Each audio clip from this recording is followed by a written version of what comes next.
Hi N.A.R.C troopers, and welcome to another episode of my video blog. Today I want to talk to you about value and what are you worth? What are you worth?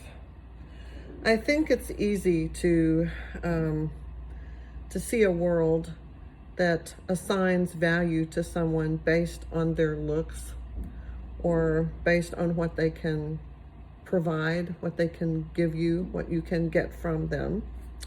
And I want to challenge that idea in a sense because I think that each of us has intrinsic value as a human being. Each of us has worth intrinsically built in, inherently, that makes us valuable.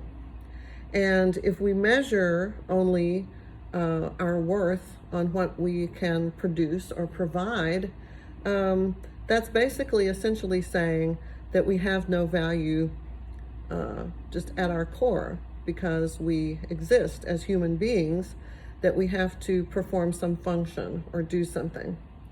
And let's take that a little step further. I think a lot of times in relationships, especially with, here again, a person with a personality disorder, the narcissist, the sociopath, the psychopath, they are looking for fuel. They are looking for supply. And when they cannot get that from you, then you no longer serve a purpose and you will summarily be discharged. That is an inevitability that's going to happen. So I want to talk about that in relation to things that happen, sickness, disability, impairments that come along. Narcissists do not take care of people.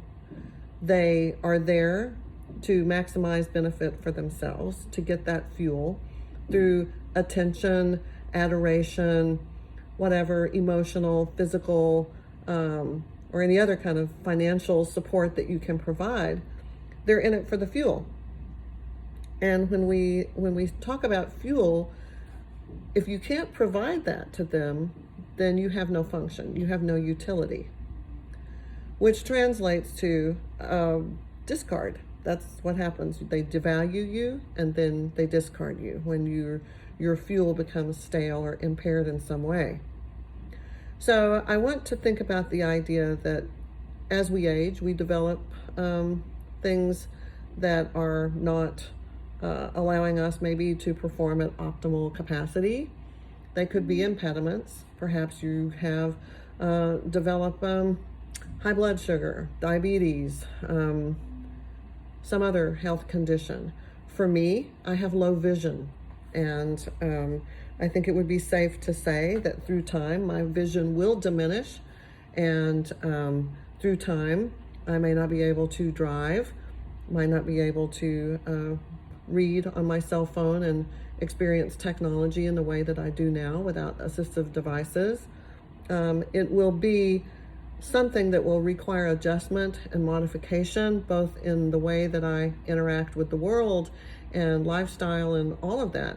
Pretty sure that was a factor in my narcissistic husband's departure because they don't take care of people. Not that I need taken care of. I think that I can be self-sufficient. I can function as a normal person. Just because I have reduced vision does not mean that I'm reduced in value or reduced as a person. I don't want to be with someone who views me as a liability and who views my low vision as something that makes me less, as something that devalues me, because that's not true. And that would be true of any illness that you might suffer from. An accident, if you have a car accident, they're not going to want to take care of you then. So I think we have to really, think about this, because I wish I had known these past 16 years what I understand now about what the cycles of abuse are within a narcissistic relationship with a narcissist. I wish that I understood how they view illness and infirmity They want no part of it. They are repulsed by it. They are terrified by it. It reminds them of their own mortality, and you cannot provide the fuel that they seek when you're in a impaired condition. So while I don't need someone to caretake me or to be that person who's just going to be my nurse or something like that, I don't need that. But I do not feel that I'm diminished in value because my eyes don't work 100%. But to a narcissist, you're broken, you're damaged, you're no longer good to them when you don't function to optimal capacity. And I think that that's something we need to ask ourselves, is that okay to be with a person who views things that way and who will eliminate you and erase you, forget all about you, that you ever even existed, as soon as you become impaired in some way. So I don't think it's our eyes or ears or legs or arms or any thing about our bodies that give us value as human beings. I can still be in a relationship with low vision, and it shouldn't be something that my partner views as a limitation or views as something that makes me less. I'm not less. I'm not less because of that. My value does not decline and go down. I should not be perceived as a burden or an impediment or someone that's needs special help or is going to slow them down. That, if you have a partner who's capable of actually caring about you as they should, they're not going to see it that way. They're going to still see your intrinsic worth and value, and things like the love that you have for them, your devotion and loyalty and fidelity. That's huge, isn't it? That you would be remaining that way for them should they become injured or have some kind of disability. You would not hesitate to care for them, to be that person for them, and to make whatever adjustments are necessary. And it wouldn't diminish or reduce the quality of your life, because you would still have that love and that loyalty, and you would still have a partnership where you could enjoy things together and laugh and talk and think and do and experience and see and eat and travel, and all of those things would still be there. So the way that we have value that we assign to ourselves, I think, is important. And the way that our partner perceives our value in a relationship is important. And the narcissist does not see it like a normal neurotypical person. They don't view it that way.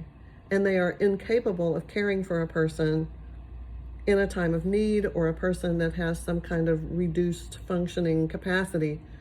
They're just terrified by that, and they find it repulsive and repugnant, and just have so much contempt for the whole thing.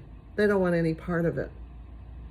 You are not less when you have something like this happen to you, or you have some condition or limitation in some way, because really those things aren't limiting in relationships. They shouldn't be. You find workarounds. You are there for each other no matter what. I often ask my high school students, if the person that you were dating, if you had a car accident and you were suddenly monstrous looking and your face was smushed and your body was crippled and bent and you were going to be in a wheelchair the rest of your life and paraplegic, paralyzed or something, quadriplegic from the neck down, would your partner, would your boyfriend or girlfriend still be there for you? Or would they say, wow, this is too much, I think I gotta bounce. This is more than I signed up for, I don't want to do this. I think there are many of us who understand what love is and what a partnership is and a commitment to another individual. And it is not an imposition, it's not a sacrifice. It's not like you're giving up something to be there for a person in those circumstances. I would be there for my partner if something like that happened to them. If I had to change diapers, if I had to feed them, if I had to do whatever, I would still love them. They're still the person that I love. They just have a new challenge, a new condition that they need me. You know what I wish my husband would have said to me when I told him about my vision issue? I wish he had said, that must really be hard. I bet you're scared about what that might look like. And I bet you're scared about losing some of your independence, but I just want you to know that doesn't change anything. I still love you. I'm here for you. And we'll get through it together. We'll find some creative solutions to some of the things that might happen. You can still go to movies, right? And we can still travel. They have travel for people who are totally blind. And that's probably never going to be what you're going to have to face, total blindness. So we'll find a way. I wanted to hear that reassurance. I wanted to see that solidarity. I wanted to know that I was still valued and loved, regardless of how well I could see. So let's think about that moving forward with our relationships with these impaired individuals, and understand that the way they perceive illness, disability, any of these conditions is not what your regular person would be feeling. And it's not optimal. It's not the relationship that we want. It's not what we would do for our partner if it happened to them. And I would hope that we expect the same for ourselves, that we would be willing to give to that partner. So that's our food for thought for today. What are we worth? Do our limitations, things that have to be modified, conditions that we may have, sicknesses, do those things change our value in any way as human beings? Does it change our value in a relationship? And we need to think about that with our partner, because they're supposed to be our life partner. I also believe in life partners, not just today partners, but partners for life. And it shouldn't change anything. It shouldn't. You get through it together, and your relationship is deeper and richer because of it.